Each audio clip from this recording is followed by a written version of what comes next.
gutangira ngusuhuza abo bahisemo gufungura iki kiganiro ngo wumve ibirimo, ndagushishikariza kandi no gukora subscribe kuri channel yacu ni The Sunsets kugira ngo ikiganiro nyungura akantu kijye kikugeraho uko ubyifuza. Nifashishije umugabo w'umunyamerika, ni umuhanga mu bijyanye na business ndetse akaba n'umwanditsi ukomeye w'ibitabo hariya muri Leta Zunze Ubumwe za Amerika witwa Daniel Ari. Naguteguriye ibintu 5 wahagarika gukora bikaba byagufasha kuba umuntu usobanutse cyangwa se abo dukunze kwita ngo ni smart.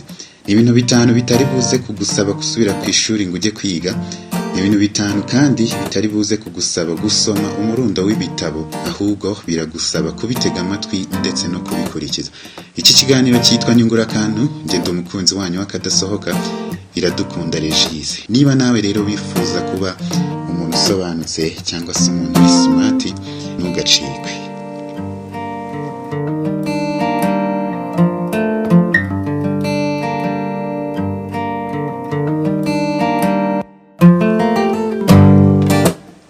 Ibi bintu 5 ngiye kukubwira rero ntabwo nshaka kugucira kwiteka niba utuwe ubikora ko uri umuntu mubi, ahubwo ndashaka kukwibutsa ko uramutse ubyitoje byahindura byinshi mu buzima bwawe byanze bikunze. Ikintu cya mbere rero ukwiriye kwitaho niba ushaka kuba umuntu usobanutse no kwirinda kuvuga cyangwa se ibyo dukunze kwita kugira ubugambo, mu cyongereza babyita gossip.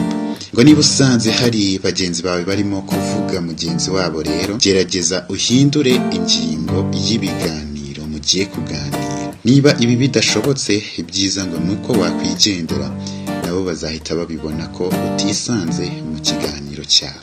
Icya kabiri twihuse ngo nukwirinda gukoresha ijambo nagakwiriye cyangwa se nari nkwiriye kugira gutya.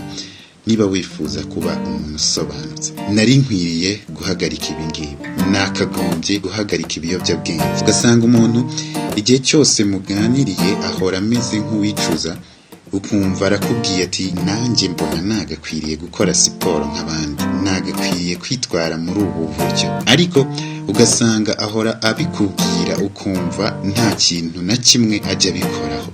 Ibi ngibi rero ngo byagira ingaruka ku mifatire y'ibyemezo yawe, ahubwo ibyiza ngo ujye ukunda gukoresha inshinga kugomba. Ngomba kubona amanota 80 iki gihembwe, ngomba gutangira ubuzima bushya nkareka ibiyobyabwenge, ngomba gukora siporo nanjye nkagira ubuzima bwiza. Ibi ngo icyo bizagufasha ni uguhita ufata ibyemezo ku buryo bwihuse.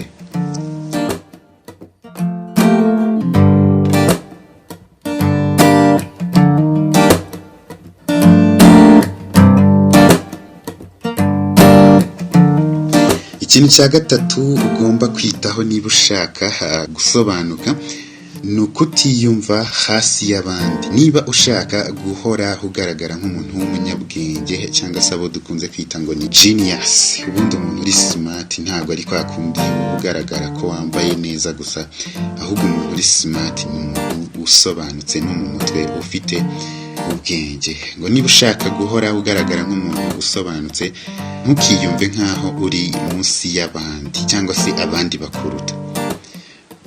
Mama se njye nakwambara inkweto y'ibihumbi 20. Daniel Ari we arakubwira ati nta muntu uruta undi, twese twabumbwe mu gitaka kandi namwe twese tuzasubira. Ibi ni nabyo kandi kuko uzabona ko twese tuba bakuru ariko twarabanje kuba abana.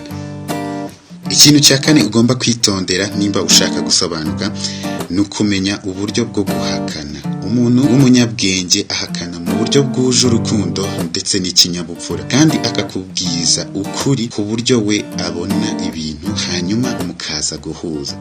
Ugasanga muri mu nama ugatanga igitekerezo uko byumva, umuntu akakubwira ati hoya ibyo ntabwo ari byo. Batese kubera icyo atari byo wowe urabyumva ute? Ngo hoya yewe ibyo ntabwo ari byo. Ariko umuntu w'umunyabwenge azakubwira mu buryo bwuje ikinyabupfura ati ibyo uvuga ndabyumva, gusa ku bwanjye ndumva twabikora gutya, hanyuma mukaza guhuriza ku gitekerezo kimwe.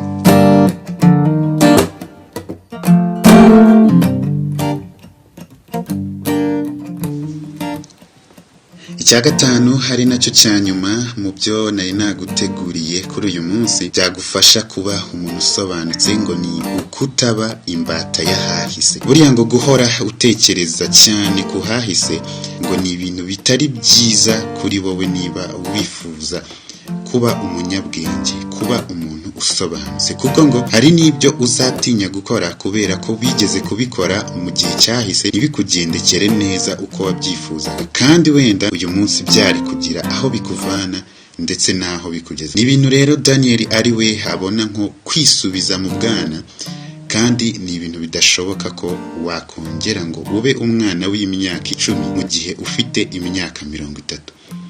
Irengagiza hahise ukemure iby'uyu munsi kuko hazaza haragutegereje. Ndagushimiye cyane wowe wari ukurikiye ikiganiro nyungurakamyo cy'uyu munsi.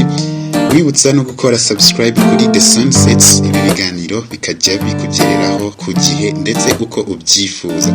Nari umukunzi wanyu w'akadasohoka Iradukunda Regis, ibihe byiza.